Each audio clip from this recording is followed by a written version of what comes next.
Welcome to My Millennial Story. I'm Glen James, and today we've got I think, a very special guest. Her name's Milla Roberts. G'day, Milla. How are you? I'm good. How are you, Glenn? Good. So thanks for coming into the studio. What we're going to do, we're going to talk about your money story, your vibe of the world, your view of the world. And then at the end, for people who are new to your art, I'm going to get you to send in a song after we finish here, and we'll play the whole thing at the end of the podcast. Oh, cool. And Love then if you want to find out more about Milla Roberts, you can find her on Spotify, Apple, all the usual places. All the things, yeah. Love it. So I guess, you know, the art aside, the music aside, I'm talking to the real Milla.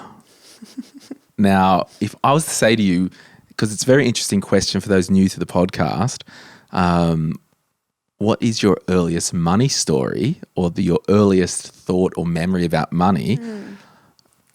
It's a good way just to understand a little bit about the person. Yes.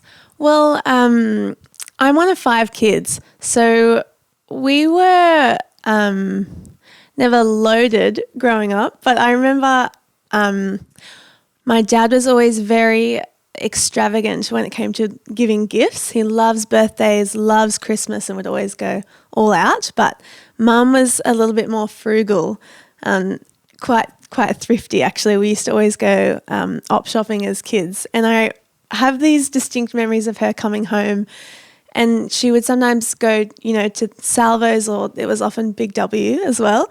And whenever she would spend money on herself, it was very rare. She'd come home and say, I lashed out. And we'd be like, okay. But she'd always come home. I remember one time it was just like a $7 pair of shoes from Big W. And she was so pleased with herself because she had spent some money on something nice, but it was just $7. Yeah. So money was tight, but made do with what we had. Yeah. And do you have like your earliest memory of money, or was that kind of it, seeing Mum say I splashed out, or you're a bit older at that point? I think that's probably one of the earliest things I remember. I think because it was such a regular occurrence, that phrase, I lashed out. That's kind of the earliest thing I can remember. And that was only last week.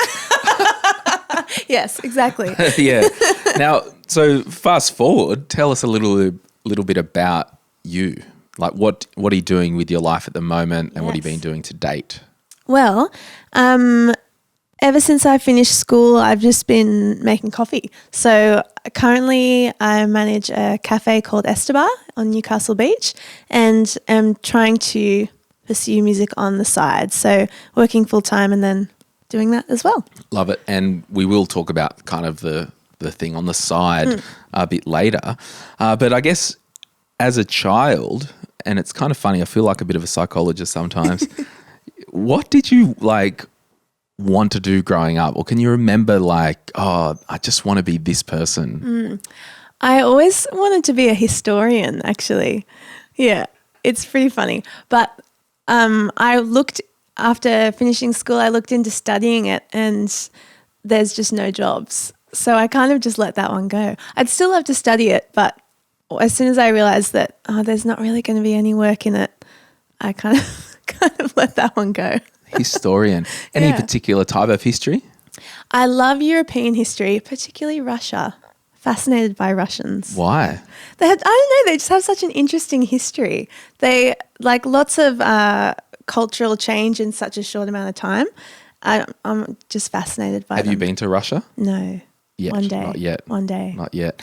So you've been working basically full-time hours since you left school. Yeah. How old are you now?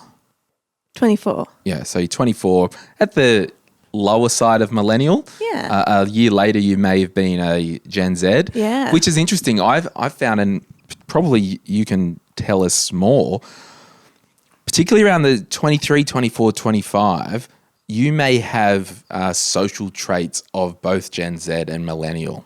Is that a fair assumption? Yeah, I'd say so. I mean, I remember dial-up internet. Yep. And I remember downloading songs on LimeWire and burning CDs. But then, and I remember when Instagram became a big thing. But then I think there are definitely lots of things that I would say I connect with the Gen Z thing, the technology thing. Although I am a little technologically challenged still. Right. So, Yeah. Now, would you say, because you've had probably 6 years of income, maybe 7, would you say when it comes to managing your own money, by default, are you a spender or a saver? Oh, do you know, I think I've actually changed. I used to be a real saver. And probably in the last year, I think probably because of having to invest in a music project, I've had to just be okay with spending money and not really saving. So I feel like I've probably become more of a spender in the last year, but I was always a real saver. Yeah. And what's your relationship with debt? I currently don't have any. So Haven't had any good. for a while. And what was your last debt? A car loan. Yeah, perfect. Yeah. So you've paid that off. Yeah. So good. Yeah.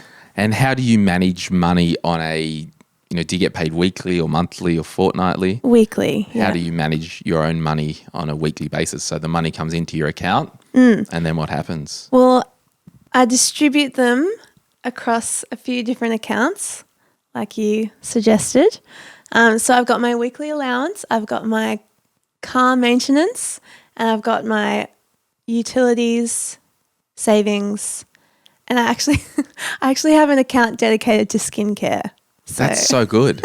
And you know what? Like, you might laugh, but for those listening, if that's something that you value in your life, whether it's skincare, whether it's because we've got people that have horses as pets, or I don't know if they're pets or lifestyle or whatever. Hello, horsey people. How you doing? It's as long as you've got a system that works, that stops you overspending and that the money's always there for when you need it for your X, Y, or Z. Yeah. I think that's a really cool thing. Well, that's good. How much would you say you spend on skincare a month or a week? Oh, a lot. Really? It's because I get facials and they're quite expensive. They are. But I think it's probably I can't remember off the top of my head. Probably around $50 a week. So it's a decent amount. Yeah, but it's like you're debt free. Yeah. You're saving money. You're doing your side hustle, which Yes. at the moment it's probably more outgoing than incoming. Yes. But it's working. Yeah. And that's just such a great encouragement to anyone listening that you've got a system that is yours. Yeah. And then it works for you. Yeah. So True. well done. Thank you. Yeah, I like getting a facial. It's so It's lovely. relaxing. It is. It's like me time. It's It is. great. Yeah. I love it. And some people are like, oh, relax, get a massage. Like, don't you dare touch my back, but you can touch my face. See, I like both. Do you? Except I hate in the massage when they touch your feet. Oh, yeah. It freaks me out. Yeah. Gives me the heebie-jeebies. Yeah. Yeah, well, that's awesome. So what do you think your kind of – actually, tell us about your living arrangement. So are you where are you living? How are you living? Why do you live?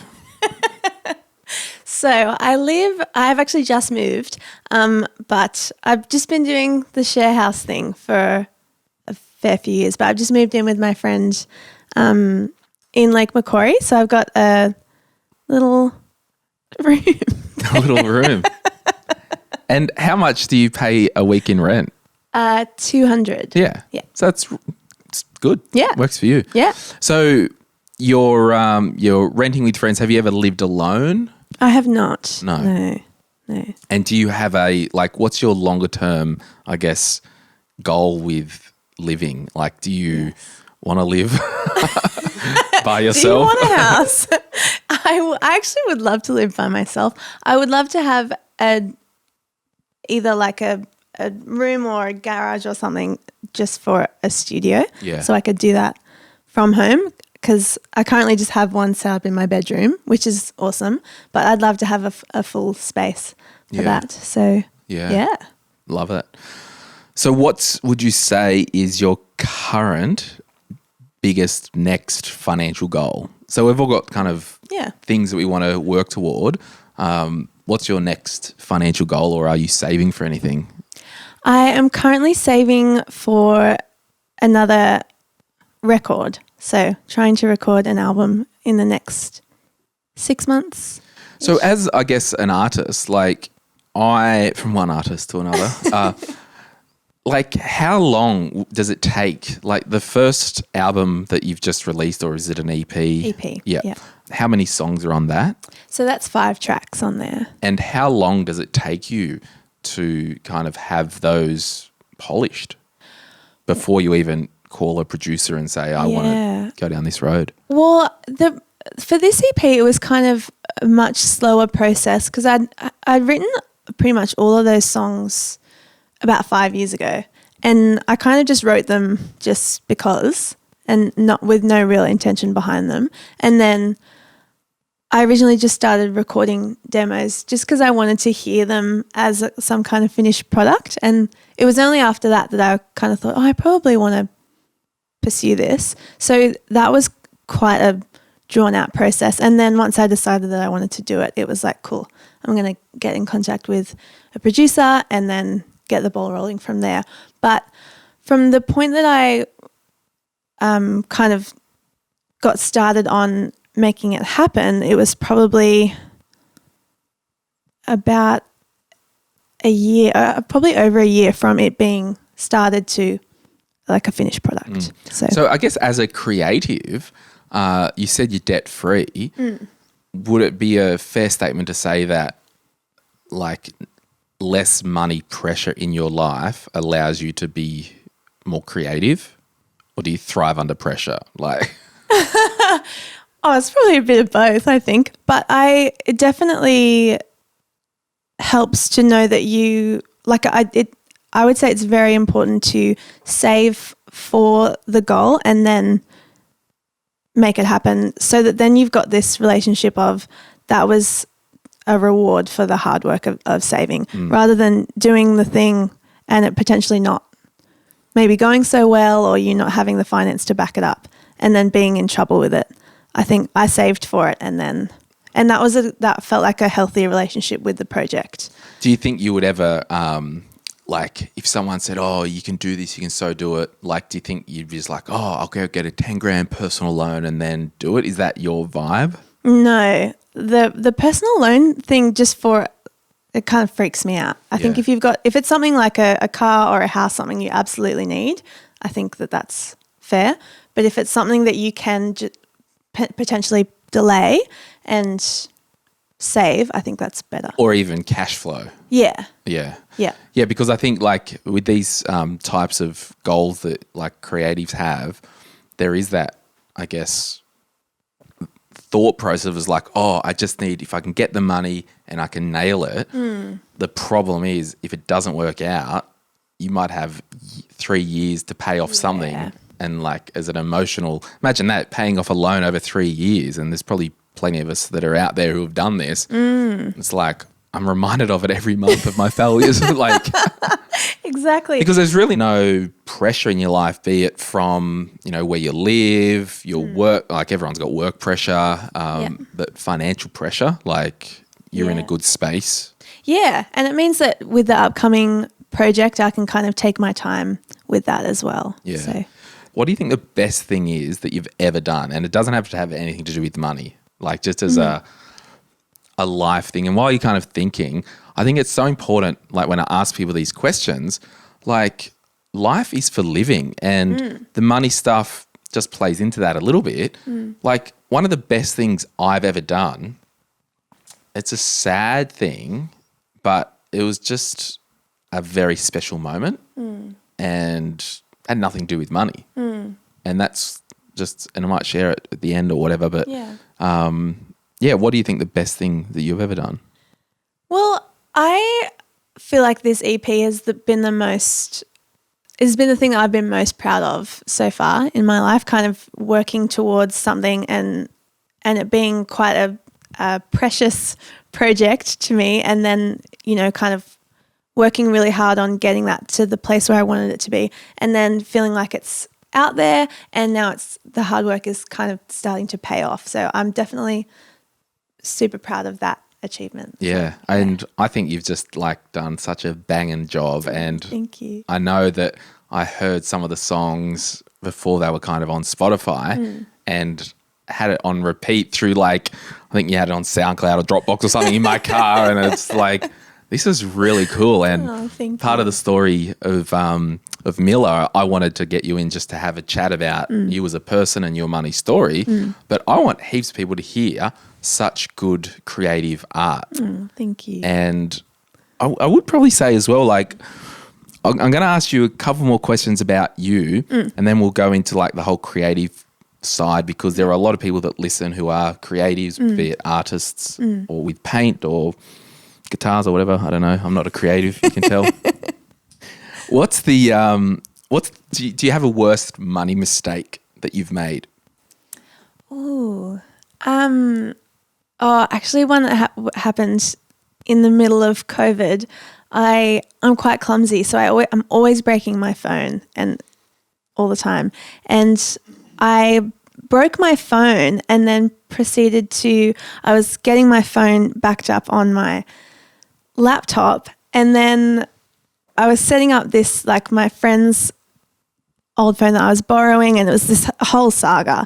And I was backing up my phone onto my laptop and then managed to drop my smashed phone onto my laptop screen and then smashed my laptop while I was in the middle of backing up the smashed phone. Jeez. And it was like so devastating. I was so upset with myself. And because we were in the middle of COVID, I couldn't go to the Apple store to even get my phone fixed. So I was having to send my phone off to get fixed. And then I'd organized all of that. And then I was like, now I have to send my laptop off to get fixed because I can't take it into the Apple store.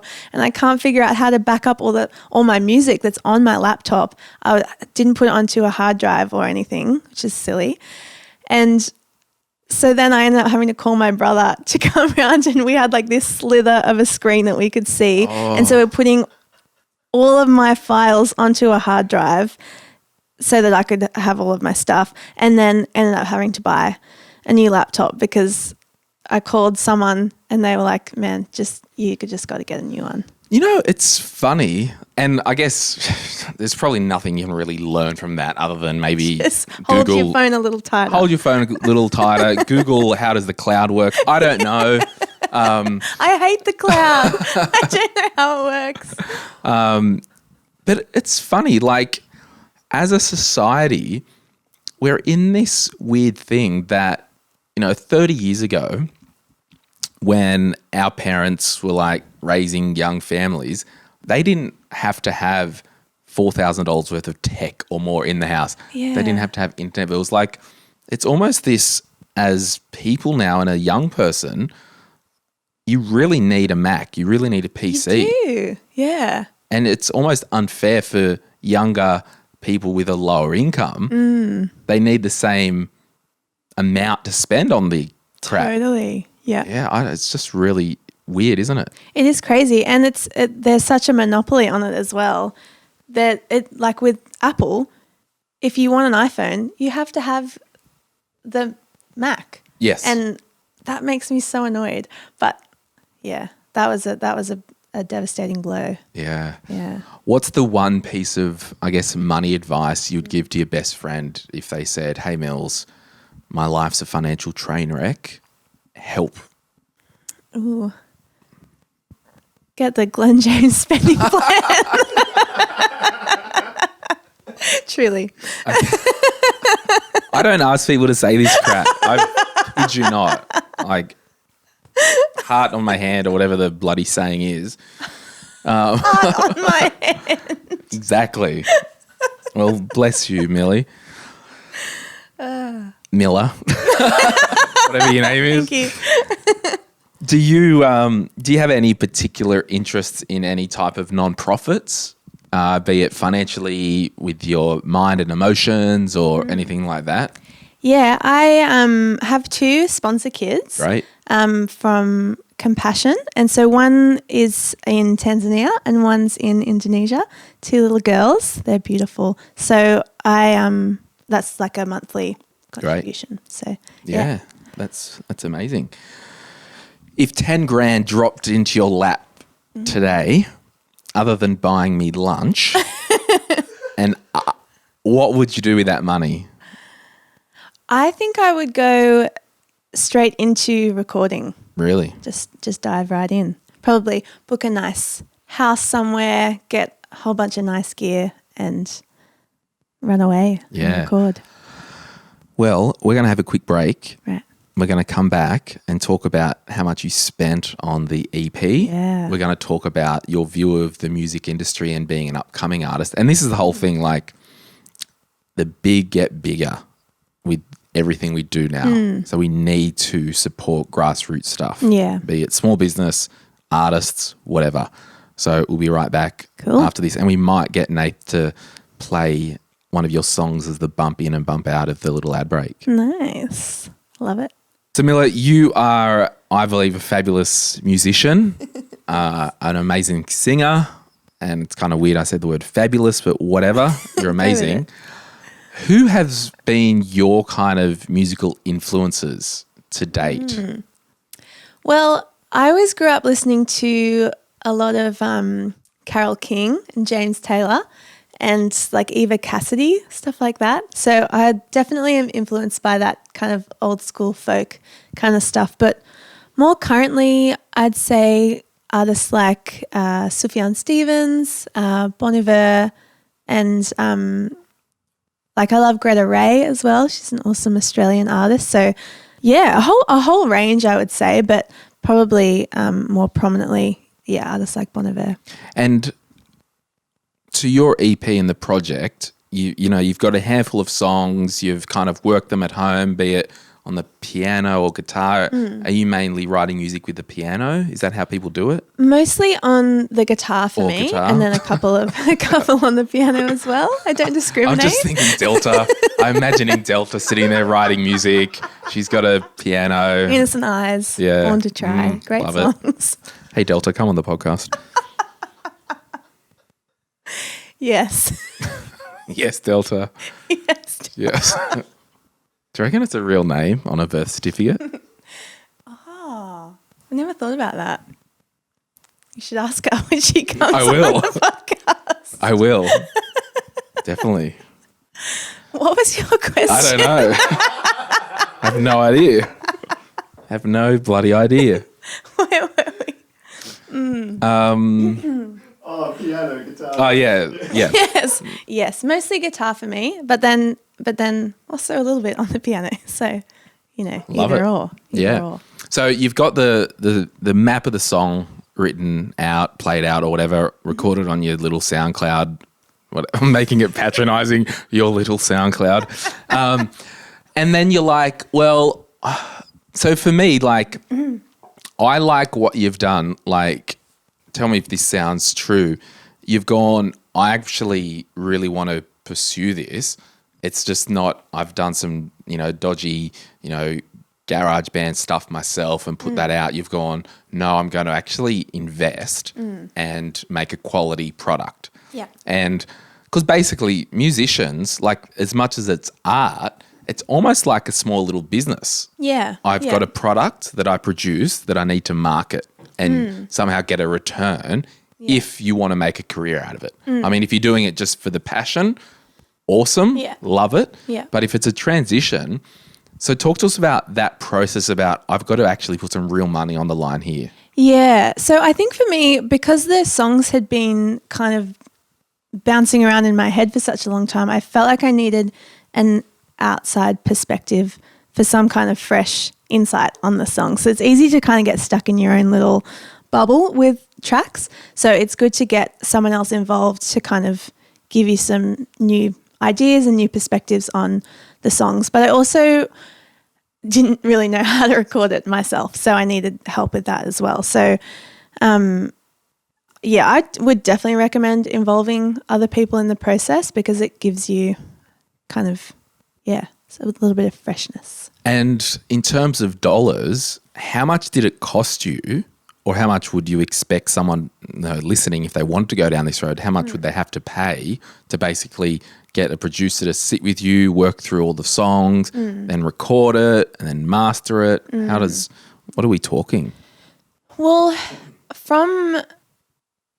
I did my tax return with my accountant the other day and we logged everything that I'd spent on music for the last financial year. And there's payments like, getting a website, and there's mixing, mastering, producing. And then there's also lots of kind of random payments. But in all, it was a bit over $8,000. Wow. So, yeah. And then that was like also paying for promotion and some consultations with some like management companies and stuff like that. So it depends how you could do it a lot cheaper, or you could spend a lot more money. It depends on what you're kind of willing to spend. But yeah, I'd say I spend over $8,000. Which, that's a lot of money. Yeah. And I just think that's amazing that you've put yourself out there, in the most common sense of like people are listening to your music. Yeah. And then you've put your ass on the line in terms of money that I've saved and had to spend. Yeah. Was it hard to, make a $3,000 transfer to a producer for a part of the project? Yeah, it definitely was. I think, because it takes such a long time to save up that kind of money, and kind of seeing it in your bank account feels so nice, and then sending it away, it was like, ooh. But it's also, if you believe in what you're doing and you know that you really want to do it, it's kind of like, you just do it. So. And do you think for the next one you'll be looking at the same amount of money? I'm not quite sure how I'm going to do this one. I'm going to try and do a little bit more myself this time around, just because I have the setup now.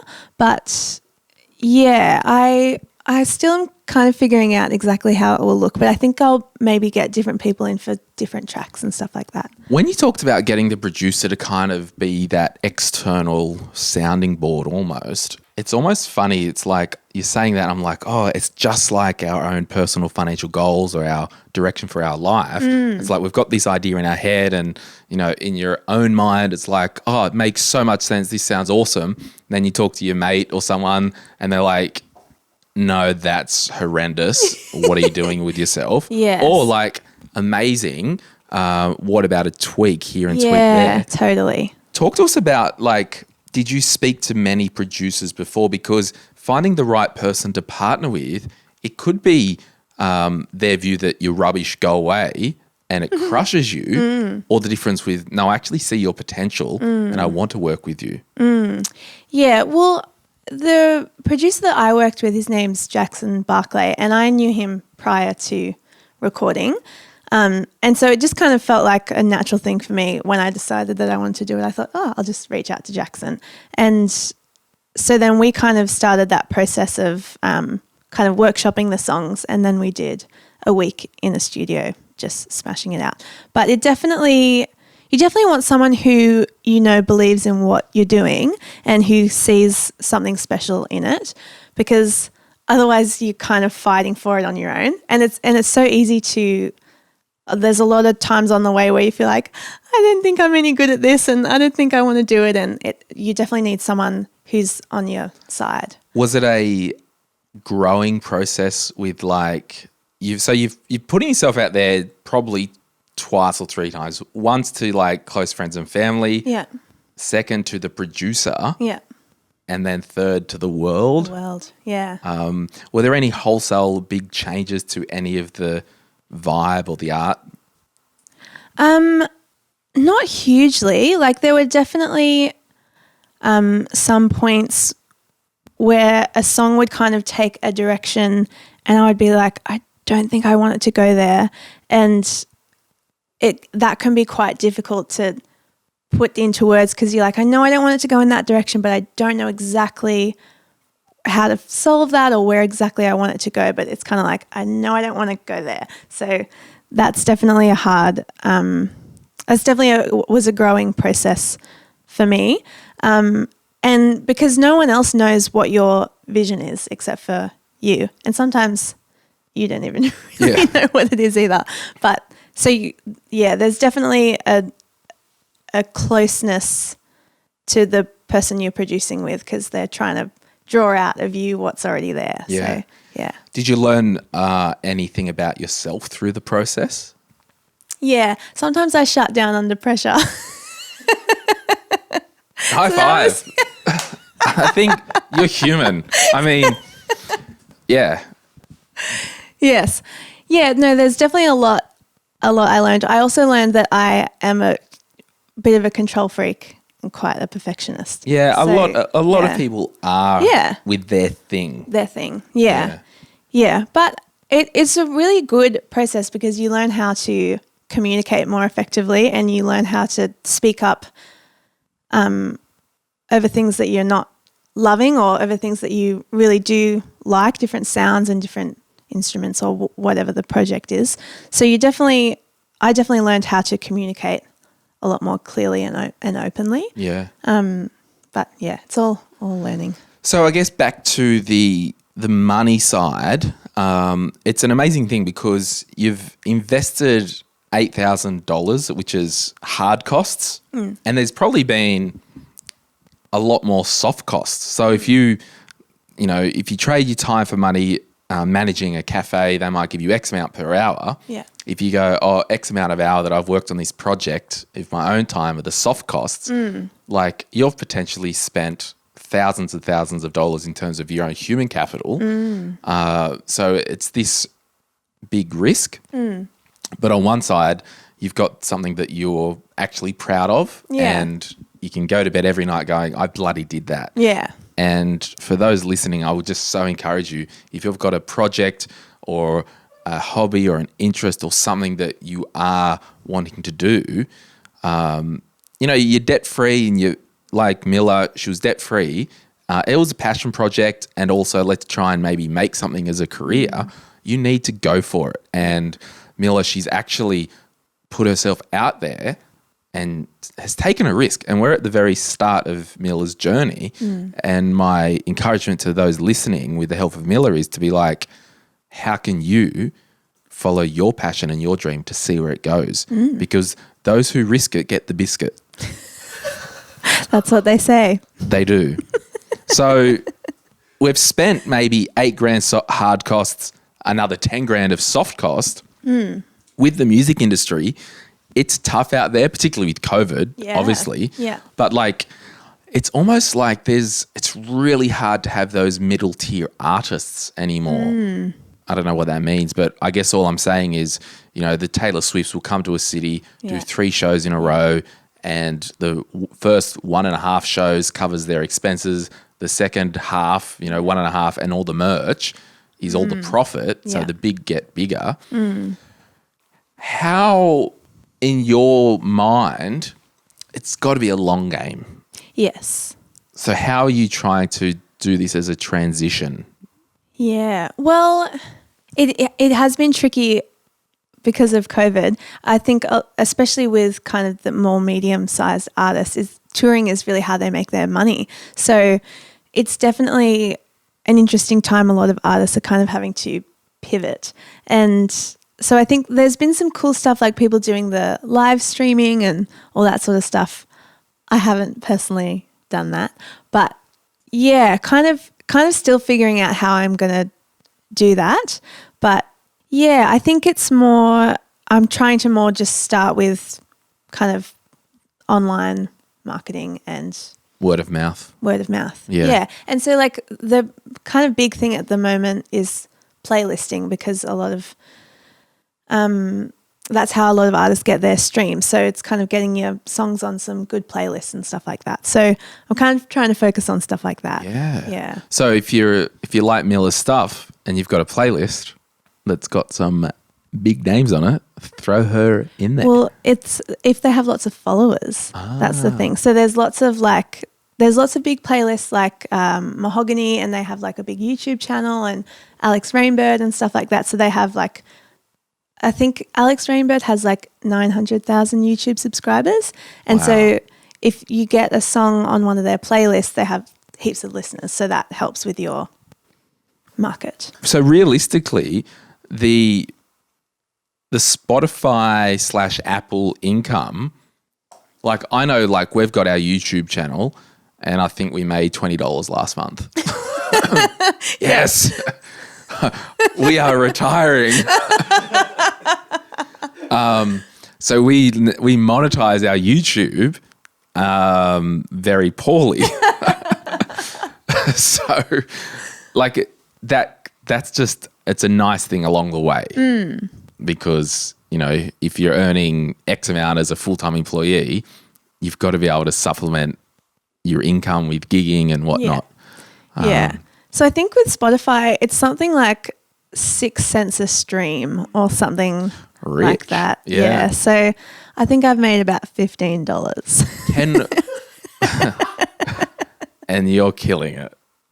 No, but you like it's some way it's not about the money. It's about your project. Yeah. You've put yourself out there and you've bloody got a legacy that you can show your kids, like this is what mum did. Yeah. You can show your niece and nephews. Yeah. Like you've actually done something. Yeah. That will last forever. Yeah. And Definitely. you know, I always kind of say that, is it Gautier? Is that how you pronounce it? Gautier? I don't even know. Whatever. Yeah. He was an overnight success with that Someone You Used to Know song. But the guy was playing in freaking underground bars in Melbourne for 15 years that no one ever heard of. Yeah. So you've just got to keep moving. Yeah. And as long as you've got momentum. Totally. And I guess part of me wanting to get you on to share your story was to actually shine a light on a really good Aussie artist that we can put some F3 momentum behind.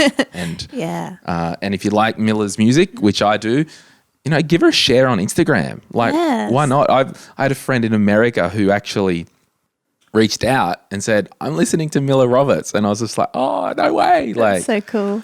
Yeah, so it's a long road, and I think it would be cool to maybe in a year or whatever, you come back and tell us, you know, and we share your progress. Yeah, definitely. So whether you're a musician or an artist or whatever, how can you, I don't know, just make movement? Yeah, I think, it's a long game, and I'm only really just getting started, but it's a lot of work, and you have to really you have to allocate time to it, and it's just a lot of ongoing work. Do you find, like, with your friendship groups and family, like, has that been supportive, or have you had to have some people in your life that you've just been like, I've actually got to turn you off for a second? Yeah, most of the people in my world have been super supportive. There have definitely been opinions that I'm like, I'm going to put that on ice. I'm going to leave that one. Yes. So I think I would say pick a few key people that you really, really trust and you know that really believe in what you're doing and really want the best for you, and ask their opinion. And then, you know, too many opinions can be a bit much anyway. Totally. So I would say pick a few key people, ask them their opinion and for their input, and then the rest. Yeah, we recently did the My Millennial Money census, and like thousands of people have filled out this, and it can be soul crushing to read like what people think. And you know, you just I've got to like just go, no, on balance, we're doing a good thing. Yeah. And I just think it's so good you got started, because as well, like the older we get, the harder it is to start stuff. Yeah. Because our life gets more complex and busy. Like you'd struggle to do this in 10 years' time. Yeah. You know, if you're managing a family at the time. Yeah. So I think it's just my encouragement for everyone is to find your whatever that is and go for it. Whether that is what Miller does. Today I'm setting up another bloody bank account and there's $50 a week going into there, and it's just for skincare, it's just for hair care, it's just for shoes, it's just for my four-wheel drive parts, it's just for whatever it is. Do that, make movement and enjoy what you're doing. Or whether it's a big project, you've got to actually do this, because when we all are said and done and you're at home by yourself, nothing else matters. People don't care really. So you may as well just do what you want to do. Exactly. Yeah. So Miller, thank you so much. Thank you for having me. Thanks for coming in. And at the end of this podcast, we're going to play one of your songs in its entirety. Thank you. So I don't know what song it is yet. Do you know what it's going to be yet? Oh.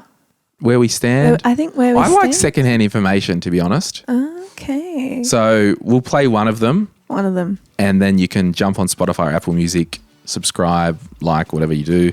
Yeah. Your Instagram is? Miller, Miller, with 3 underscores. Whoa. Roberts. The underscores are excessive, They are, but it's done now. So unlike your personality. thank you. No worries. All right, guys. Thank you. And we hope you're enjoying the My Millennial Stories when we get cool people in just to share their story. We've all got a money story. Thank you, Miller. Thank you. Bye.